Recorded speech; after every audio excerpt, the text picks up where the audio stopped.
dan seluruh yang hadir. Tentunya atas nama pribadi, atas nama istri, atas nama keluarga, kami mengaturkan beribu-ribu terima kasih dari hati kami yang paling dalam. Jazakallah khairan hasiran. Mudah-mudahan Allah membalas ringannya langkah Bapak Ibu, membalas berlipat-lipat doa-doa yang ikhlas dari kolbu Bapak Ibu. Mudah-mudahan Allah juga menempatkan kita pada umat Islam, umat terbaiknya. Ini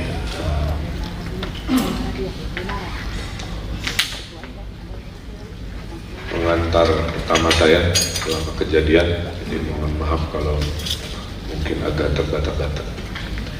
Yang pertama, Bapak Ibu tidak usah khawatir, kami secara batin sudah sangat mengikhlaskan kepergian Ananda Emerin Kanumtas, yang mungkin fotonya ada di kiri saya dan di sana. Ia adalah anak pertama kami yang lahir di tanggal 25 Juni 1999 dan kehilangan kita itu di tanggal 24 Mei 2022 kemarin. Kami sedang berpegangan pada tali keimanan untuk memahami dan untuk beradaptasi terhadap takdir yang sebenarnya sudah terjadwal. Apa yang kami alami pada hakikatnya semua dari kita akan mengalami. Kita akan mengalami berpulangnya orang tua kita, berpulangnya pasangan kita, kita akan mengalami berpulangnya anak kita, saudara kita, tetangga kita. Hanya kapan, di mana, caranya, itulah rahasia Allah Subhanahu wa Ta'ala. Kebetulan jadwal itu datang kepada keluarga kami. Ananda Eril ini memang sedang safar, berniat untuk melanjutkan mencari ilmunya, karena harusnya beberapa bulan lagi memang akan wisuda, dan seperti ayahnya ingin mencari ilmu sejauh-jauhnya, seluas-luas. Itu nawaitu, kira-kira. Jadi sedang dalam perjalanan niat sesuai hadis Nabi, kira-kira begitu, untuk mencari ilmu seluas-luasnya dan mencari ilmu sejauh-jauhnya. Kami juga memaknai kehidupan ini adalah perjalanan, bukan tujuan. Dunia ini hanya sementara, dunia ini hanya transit, dunia ini hanya tempat kita lalui, di mana tujuan akhirnya tentulah adalah akhirat yang kekal, abadi, tempat kita hidup selamanya suatu hari nanti. Tentulah dalam perjalanan, semua kisah-kisah perjalanan, kita biasanya melakukan dua hal: meminta petunjuk jalan dalam perjalanan supaya tidak tersesat. Kalau di dunia pakai Google Map, kalau perjalanan hidup dengan keimanan, kira-kira.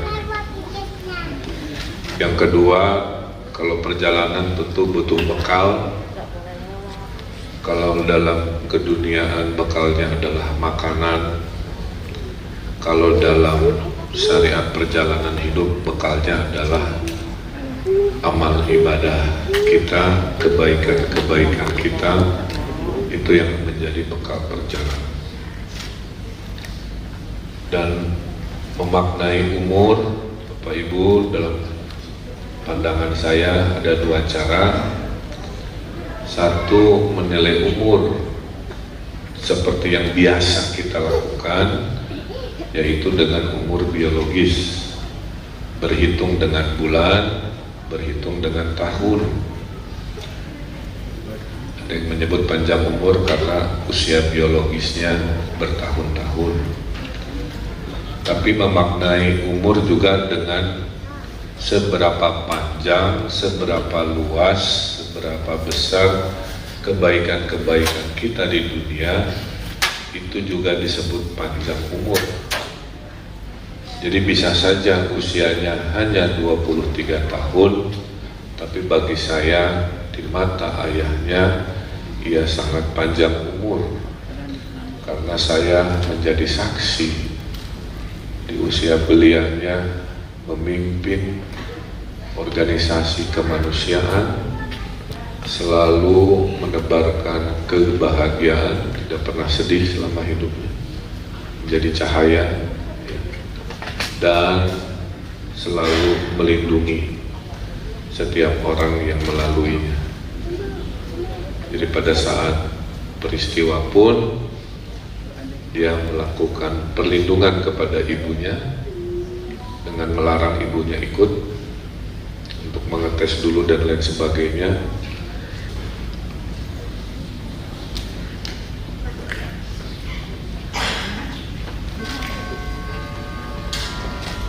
Jadi ya itulah karakter anak kami sampai detik-detiknya pun jiwa menolongnya menyertai akhlak.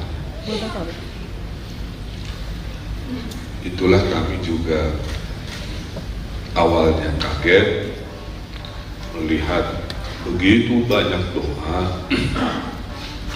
harapan dimunajatkan baik oleh orang yang dia kenal, justru mayoritas oleh orang-orang yang tidak kenal. Saya tidak berani baca berita bersama keluarga karena sudah fokus mencari. Saya ngintip-ngintip aja gitu ya. Tapi kemanapun saya ngintip ya beritanya tentang almarhum anak saya yang luar biasa. Akhirnya saya berpikir, mungkinkah doa-doa, pengajian-pengajian sampai dari desa-desa sampai ulama-ulama di Palestina, saya juga kaget mendoakan. Mungkin buah dari bekal tadi yang saya tidak selalu ikut. Mungkin itu buah dari dia malam-malam hujan-hujan bawa bantuan ke duafa-duafa. Mungkin itu buah dari kemuliaan akhlaknya. Mungkin jutaan doa ini juga adalah berkah dari orang-orang yang pernah merasa diselamatkan, dilindunginya dalam keseharian. Kami begini karena kami masih menggunakan logika dunia, bahwa logika dunia mengatakan siapa yang datang duluan ya perginya duluan, siapa yang datangnya belakangan harusnya pulangnya juga belakangan. Tapi rahasia kehidupan tidak matematik. Ini adalah contohnya. Anak saya datang belakangan, tapi berpulangnya terlebih dahulu. Nah, oleh karena itu memang sangat pedih ya, dan sangat sedih jika mendapati orang tua ditinggalkan anak terlebih dahulu. Kalau istri ditinggal suami itu ada istilahnya, disebut janda. Kalau suami ditinggal istri ada istilahnya, disebut duda. Kalau anak ditinggal ayahnya, ada istilahnya namanya yatim. Kalau anak ditinggal ibunya, ada istilahnya namanya piatu. Tapi kalau orang tua ditinggal anak, tidak ada istilah. Tidak ada dalam kamus. Jadi menunjukkan ya betapa level kehilangannya itu yang tertinggi mungkin seperti yang kami alami.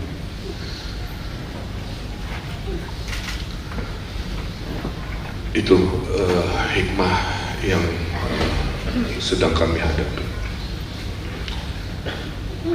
Istri saya mengatakan anak saya berpulang saat sedang berbahagia. Mungkin itu hadiah dari Allah Subhanahu wa Ta'ala. Dia pulang tidak dalam detik-detik bersedih, menit bersedih. Dia pulang dengan dia berada dalam posisi sedang mencari ilmu, dalam posisi sedang berbahagia, ya. Sehingga tentulah kita berharap yang terbaik.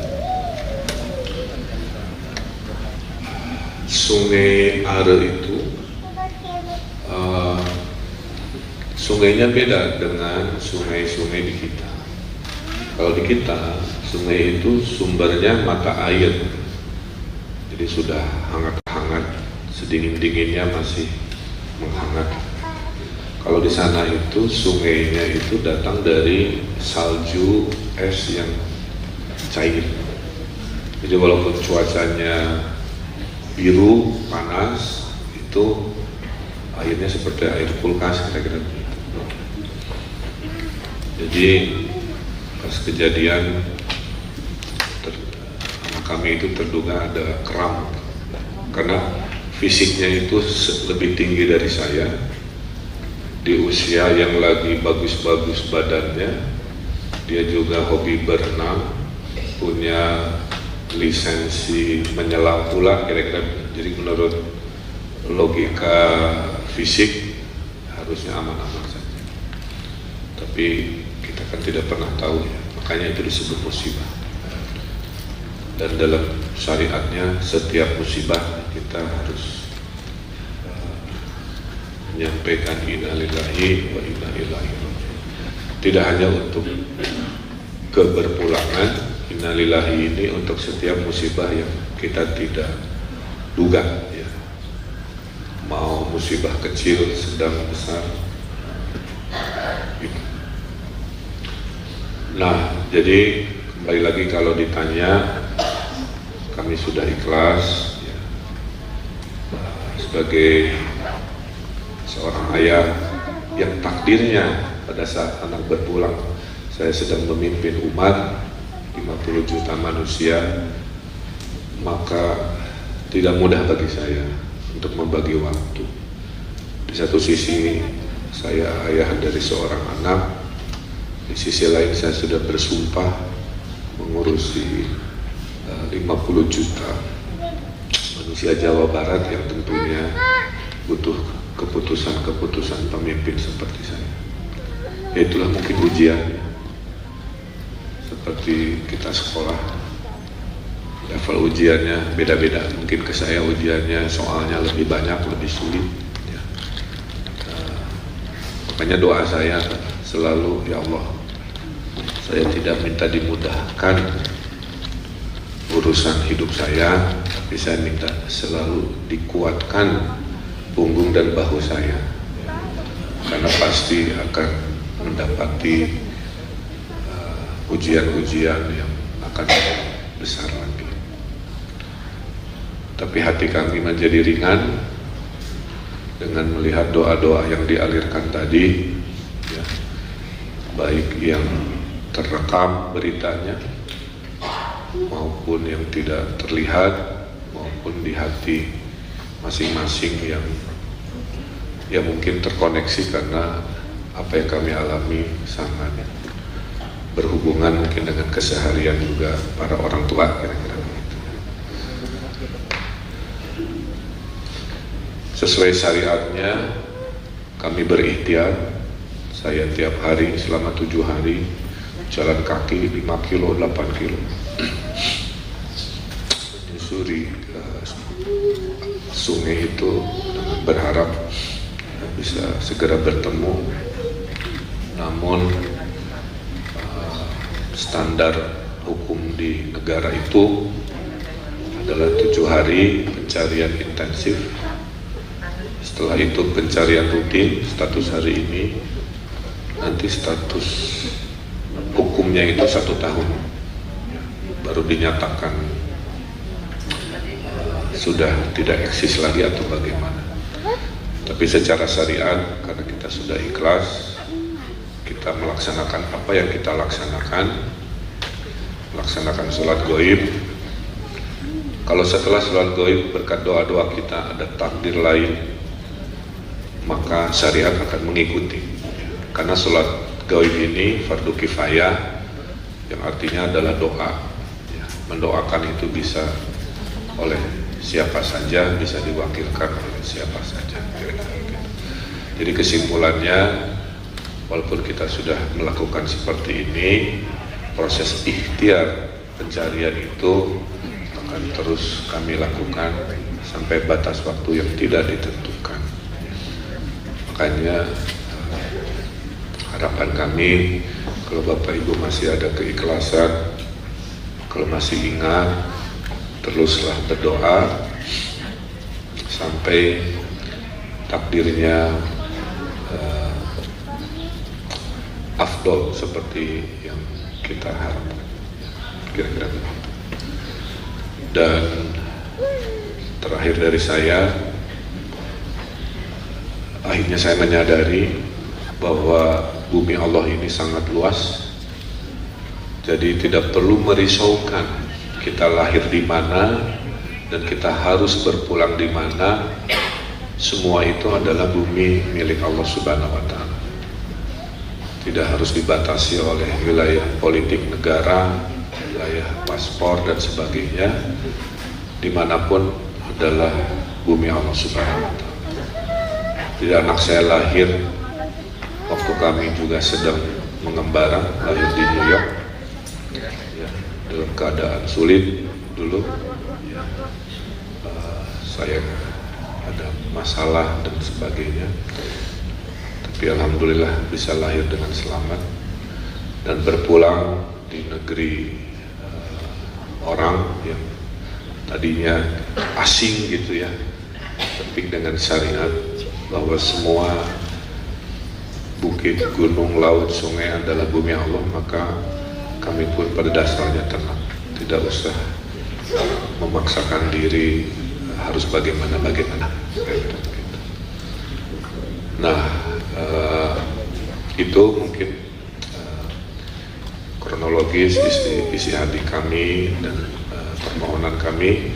Dan terakhir, kami mohon maaf atas nama almarhum jika mungkin semasa hidupnya barangkali ada yang berinteraksi, ada hal-hal yang kurang berkenan dari kata, tindakan atau apa.